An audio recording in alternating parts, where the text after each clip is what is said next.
Assalamualaikum warahmatullahi wabarakatuh. Perkenalkan, nama saya Adil Fatwa dengan NIM 221313 Prodi Manajemen. Di sini saya akan membahas tentang bisnis internasional di era digital. Mari langsung saja kita bahas tentang bisnis internasional di era digital.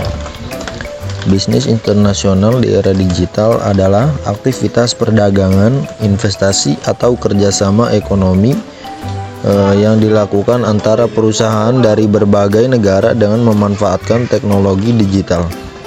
Era digital telah mengubah cara bisnis internasional beroperasi, menciptakan peluang baru, dan menimbulkan tantangan unik. Di sini ada 3 penjelasannya. Yang pertama, ciri utama bisnis internasional di era digital. Yang kedua, keuntungan bisnis internasional di era digital. Yang ketiga, tantangan bisnis internasional di era digital. Ciri utama bisnis internasional. Ciri utama bisnis internasional di era digital meliputi: yang pertama, globalisasi cepat. Teknologi memungkinkan akses ke pasar global tanpa batas geografis. Yang kedua, digitalisasi operasi. Proses bisnis menggunakan teknologi seperti AI, IoT, dan cloud computing. Yang ketiga, model bisnis baru. Munculnya e-commerce, sharing ekonomi, dan layanan berbasis langganan. Kolaborasi virtual, komunikasi dan kerjasama lintas negara melalui platform digital seperti Zoom dan Slack. Yang kelima, transaksi digital. Sistem pembayaran global seperti PayPal dan kripto mempermudah bisnis lintas negara. Yang keenam, konsumen digital. Fokus pada pengalaman belanja online yang personal dan mudah diakses. Selanjutnya, keuntungan bisnis internasional di era digital.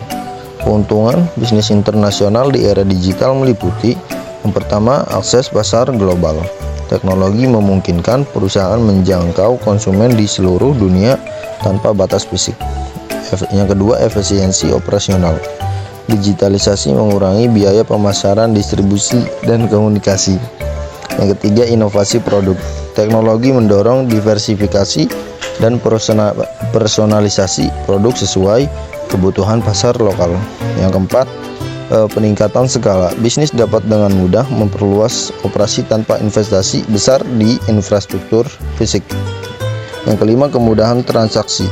Sistem pembayaran digital mempercepat transaksi lintas negara. Keuntungan ini menjadikan bisnis internasional lebih kompetitif, fleksibel, dan inovatif di pasar global. Selanjutnya ada tantangan bisnis internasional di era digital. Tantangan bisnis internasional di era digital meliputi: yang pertama, regulasi teknologi. Perbedaan aturan digital antar negara seperti privasi data, contoh GDPR. Yang kedua, keamanan siber. Risiko serangan siber terhadap data perusahaan dan pelanggan. Yang ketiga, persaingan global. Kompetisi yang semakin ketat di pasar internasional. Yang keempat, hambatan budaya. Kesulitan memahami perbedaan budaya dan preferensi lokal. Yang kelima, adaptasi teknologi. Tantangan dalam mengadopsi teknologi terbaru secara efektif di berbagai negara. Tantangan ini memerlukan strategi yang adaptif dan inovatif untuk memastikan keberhasilan di pasar global. Materi selanjutnya ada strategi bisnis internasional di era digital. Digitalisasi operasi. Mengintegrasikan teknologi seperti AI, IoT, dan cloud computing untuk efisiensi. Yang kedua, e-commerce global. Memanfaatkan platform digital untuk menjangkau konsumen internasional. Yang ketiga, adaptasi lokal. Menyesuaikan produk, layanan, dan pemasaran dengan budaya dan preferensi lokal. Yang keempat, keamanan data. Mengimplementasikan sistem perlindungan data untuk mengatasi risiko siber. Yang kelima, kolaborasi virtual. Mengelola tim lintas negara dengan teknologi komunikasi digital. Yang keenam, inovasi produk. Menggunakan data dan analitik untuk menciptakan solusi yang relevan secara global. Strategi ini membantu bisnis tetap kompetitif dan relevan di pasar global yang dinamis. Baiklah, pemaparan materi sudah selesai. Sekian dari saya, kurang lebihnya dimohon maaf. Terima kasih. Assalamualaikum warahmatullahi wabarakatuh.